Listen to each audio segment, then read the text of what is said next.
Let us see how we can start with the meshing. So first thing, we have to import the geometry. Once the geometry has been imported, next thing we are going to do is set the unit system. As of now, I am going to use the metric system as my default unit system. Once the unit system has been set, I can directly go for model. It will take some time to open the mechanical window. Once the mechanical window has been opened, first thing you have to check is the unit system. If I come over here, you can see the current unit system is metric 1. So let me click on this drop down and let us set metric as our default unit system. In order to start with the meshing, you can simply click on the mesh and you can press right click and click on the generate mesh. Either you can choose this way or click on the mesh, go for mesh context and simply click on generate mesh. Either way, it is your choice. As you can see in the graphics window, the meshing has been done. Once the meshing get completes, first observe how the elements are placed on our geometry. If you carefully observe, here I have only one element. At any cost in the beginning itself, let me tell you, this should be avoided. Along the height, length or width, we should at least have two layers of elements. As you can see over here, I have only one layer of element representing the entire cylinder. So later on we will see how we can rectify this mesh. Again, move on to the next location and carefully observe whether the mesh has been placed properly or not. So here it looks proper. In many situations, we will have to modify the mesh based on the type of analysis, type of loading and the boundary condition, and also based on the accuracy that we need. In order to modify the mesh, ANSYS offers two ways. Either we can go for global mesh controls or we can go for local mesh controls. Once I click on the mesh in the tree outline window, you can see under the details view, all those options are related to the global mesh settings. And as their name suggests, if I change any of this parameter over here, then that parameter will affect the entire mesh in the graphics window. But let's say I have the multiple bodies in my graphics window and I want to concentrate or I want to refine the mesh at the particular location. In that case, we can simply go for mesh context, and under the mesh context, we have these multiple options which will help us in modifying the mesh in the local region. First, we will start with the global mesh control settings and later on we will move with the local mesh settings. Once we click on the mesh, under the detail view, as you can see there are multiple options. Let us dive into them one by one. So the first option that we have is a display style. Display style will give us various ways in which we can observe our model.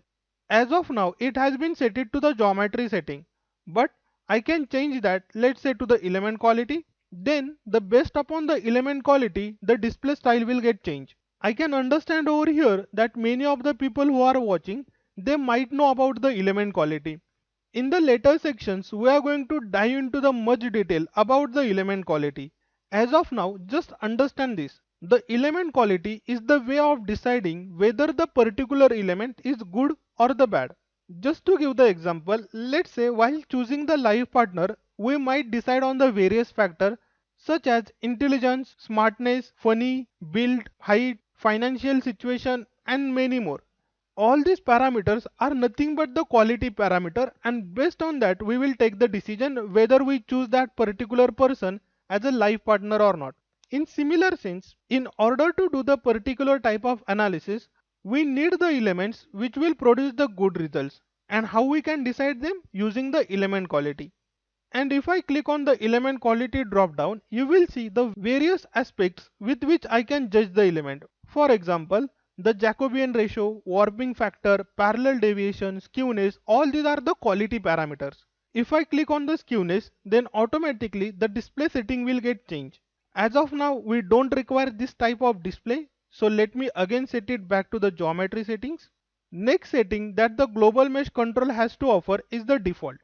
Under the default, first we have the physics preference. As we know, ANSYS offers solution to varieties of the domains. In the beginning itself, we have to see for which domain we are creating the mesh, whether the analysis is going to perform with mechanical physics or CFD, explicit, hydrodynamics or electromagnetics. If you were working in the previous versions of ANSYS, here you might have only mechanical, CFD and explicit. So you can see how the ANSYS is growing itself. For a time being, let us just click on the mechanical, and let me show you how changing the physics preference would affect the mesh dramatically. As of now, let's see how many number of elements are getting generated. To see how many elements are getting generated, we can simply click on statistics, and here we will get number of element and number of nodes. As you can see, total 4000 element and 7000 node has been created. Now let's change the physics preference and let us set it to CFD. Again, you can see the color of the mesh has been changed, and here under the meshing state, the pink color represents the obsolete mesh. That means I need to update the mesh. So again I can right click on the mesh and simply say generate mesh. Once the mesh has been completed, you can observe by just changing the physics preference to CFD, we are getting very fine mesh. Not only that, if I observe the statistics now, I am getting around 6,27,000 element and around 1,19,000 node. So you can imagine how much difference it will make by choosing the wrong type of physics. In the beginning, we are going to set our physics preference to mechanical only. Again, go for right click and say generate mesh. Now the next option that we have is known as an element order. As we know, in the CAE or in the FEA, we generally have two types of element, first order element and the second order element. In the first order element, we don't have the mid-side node. On the contrary to that, in the second order element, we have the mid-side node. Now let us say we are working on some project and somebody else has created the mesh, but we have to check whether this mesh is a first order or second order, or which also known as an linear or quadratic element. Now to check that, we can simply click on the graphics toolbar, and here we have the node selection filter. You can also keep the shortcut in mind, which is Ctrl N for the node selection filter. Now try to select the node. As you can see, here I am able to select the mid-side node also. Instead of single selection mode, let us go for box selection and create one box. Zoom in at the particular location and you can observe the mid-side node is also getting selected. That means the ANSYS by default has created second order element. But this is not what I wanted. Again, let us go back to the single select. Now here, instead of program controlled, I am going to set it to linear. Again go for mesh and go for generate mesh. Now again press Ctrl N and try to select the node. And as you can see, I am not able to put the mid-side node. Not only that, if I go for box select and simply create a box, zoom in and you can see here the node has not been selected. That means these are the first order element. Again say zoom to fit, go for single select. The next option that ANSYS has to offer is known as an element size. Element size option allows us to specify the element size used for the entire model.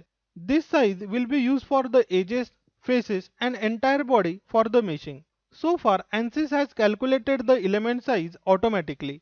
But one must wonder how the ANSYS calculate this element size. Keep in mind, in many interviews they will ask you this question, how the by default element size will get calculated. So ANSYS will use the different formulas to calculate the element size for solid as well as 2D element.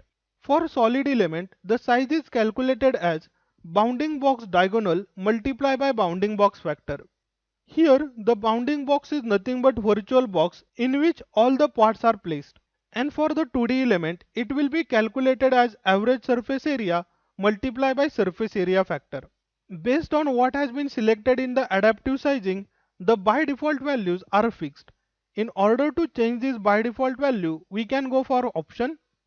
Under the option, go for meshing, expand the meshing toolbar and click on meshing. In the meshing itself, if I scroll it down, here you can find bounding box factor default value is 0.05 and the surface area factor where the default value is 0.125. Of course, you can change this value. But very important note, these two values are applicable only when this adaptive size function is set it to no. If it has been set it to yes, ANSYS will internally calculate the values of this factor and automatically multiply it with the bounding box diagonal or with the average surface area to get the default size. Here let me set it to OK. But let's say for this problem I am going to define the element size as 10. Once we press 10, again go for mesh or simply click on generate. Here if I rotate my model, you can see this problem still has not been solved.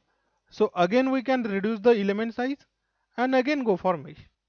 Here it look like it has been solved, but let us rotate our model. Now as you can see, I have the two layer of element.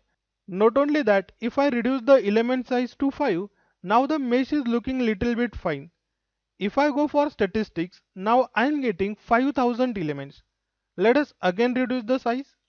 Let us set it to 2 and again go for generate mesh.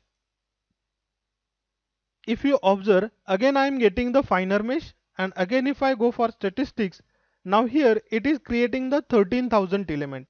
So in this way basically we can control the element size to get the desired mesh. In the next session we will dive into much detail about the sizing function.